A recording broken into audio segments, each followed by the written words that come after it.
I saw a tree and thought of you, or rather, thought of the way you see trees. I remembered when we walked through the Ramble in Central Park, a wild place in the center of a place wilder still, resplendent and emerald in the early summer sun. You stopped suddenly when you saw it.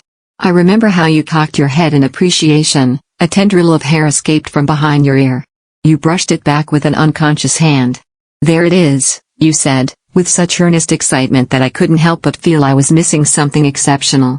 I was, as it turns out. You stepped over the little metal fence and wandered into the thicket, leaving me to clamber after you, much as I'd always done. You stopped in front of a tree among many others, seemingly just the same. But it wasn't, not to you. "Look at the way the branches duck and curl and reach around those of the other trees," you said to me. Or maybe it wasn't to me at all.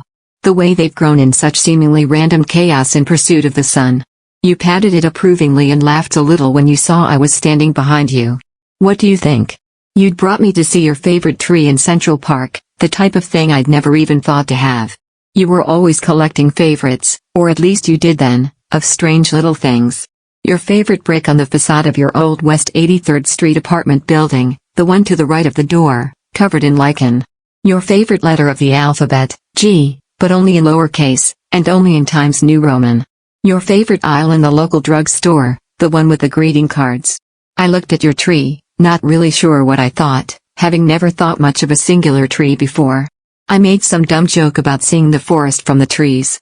You shook your head and said, "I think it should be the other way around." You were never one for the bigger picture, I never one for the details. You lived in the details, in the small things. You held them close and made them part of you. I wonder why the tree was your favorite. I've thought about that a lot recently. Did you see yourself in the knotted boughs, in the anarchic nest of twigs and leaves?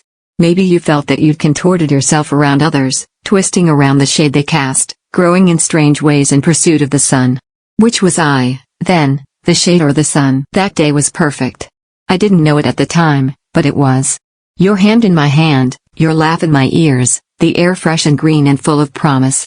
I was one of your favorites that day, a piece in your kaleidoscopic collection of things and places and moments. What an honor that was. The shade came for us eventually, the darkness, but not that day. That day, the sun shimmered all around us, chasing off the shadows. I don't remember exactly when the clouds rolled in and stole you from me. Only that they did. Stole is the wrong word, I suppose, a selfish word, a cowardly word. I let them take you, didn't I? I watched as your world grew smaller, when your discarded favorites littered the street and were carried off by the wind. I was afraid. Afraid you'd throw me away like the others, so I left. You're gone now. I'm sitting on a bench, your bench. Or is it mine? I bought the little metal plaque and chose the words for you. A place to rest, a place to grow, bending always toward the sun. I made sure to include a G, lowercase, the font is Times New Roman. I think you would have liked it. I guess the bench is for me, really. The things we do in the name of others when they're gone are never really for them, are they? Strange the pieces we pluck from someone's life to define it once it's done. And you had so many pieces. I can't help but think the mosaic I've crafted is woefully incomplete. How many favorites did you have that you never thought to say aloud? How many have I just forgotten? What were the shadows you hid that made you a gnarled thing, twisted and contorted? I don't want to think about that, about those dark things that ushered you away, leaving the world empty and barren. You always liked Greek mythology, not in a pretentious way. You read Ovid on the subway. Okay, maybe it was a bit pretentious, but I liked it. You taught me about Persephone and then made me Demeter. Did I get that right? I've thought only of those dark things for a while, but I'm trying to push them aside. I'm trying to think of that day in the Ramble where we did just that. God, your eyes were so bright, your smile so wide. I got sunburned, but not badly. It will turn into it, Dan, you said, with a dismissive wave of your hand, a gesture that seemed to hold all the wisdom in the world.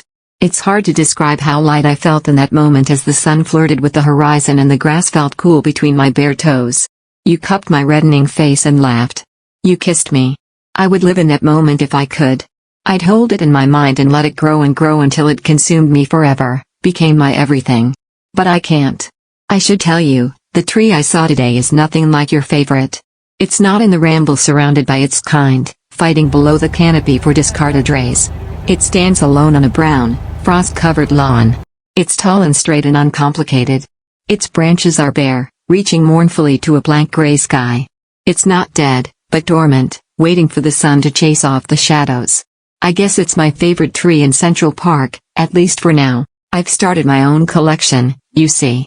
It was hard, at first, for me to notice the details, the small things that make up the big things. I've made a practice of it, a ritual.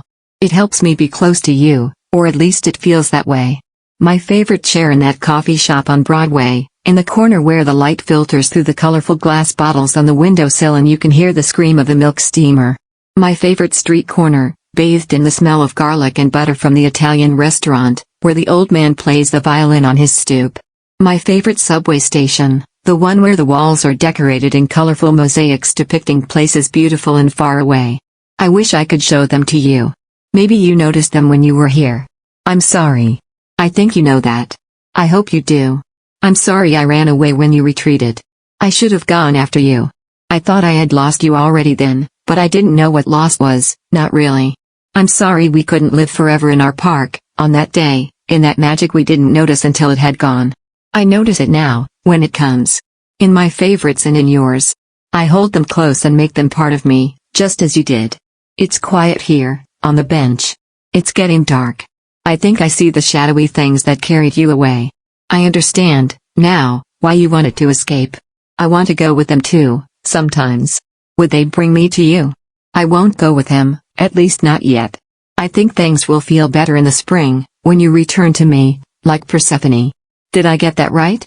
Anyway, I want to see your tree again, as it was that day, shimmering in its sequin foliage, bending and yearning, growing. Yes, I think things will feel better in the spring, as they always do in the sun. Thank you for listening. Please subscribe and press the bell icon for more interesting stories.